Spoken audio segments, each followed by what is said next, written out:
La France traverse aujourd'hui une crise financière étouffante. La dette publique a dépassé les 3000 milliards d'euros et le déficit budgétaire a atteint des niveaux inquiétants, poussant le gouvernement à lancer un plan d'austérité sévère. Ces mesures ne concerneront pas seulement les Français, elles toucheront aussi la communauté algérienne. La France traverse aujourd'hui une crise financière étouffante. La dette publique a dépassé les 3000 milliards d'euros et le déficit budgétaire a atteint des niveaux inquiétants, poussant le gouvernement à lancer un plan d'austérité sévère. Ces mesures ne concerneront pas seulement les Français, elles toucheront aussi la communauté algérienne installée dans l'Hexagone, l'une des plus importantes et des plus actives sur le marché du travail.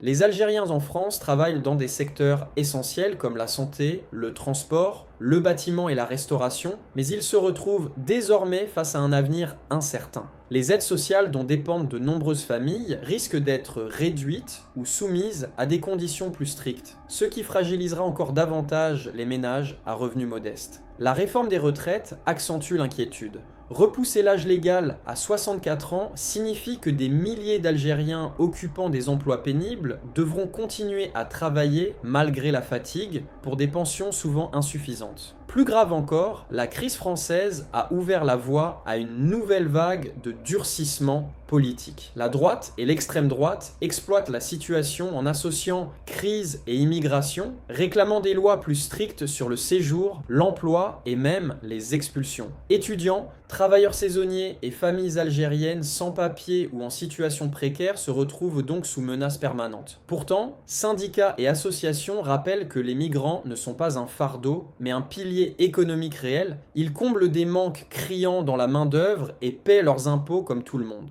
Mais la crainte demeure que la communauté algérienne devienne le bouc émissaire facile en temps de crise. La question se pose alors, la France choisira-t-elle de préserver son image de pays des droits et des libertés, ou fera-t-elle payer à l'immigré algérien le prix d'une crise dont il n'est pas responsable? Et vous, pensez-vous que la communauté algérienne en France s'apprête à traverser la période la plus difficile de son histoire récente?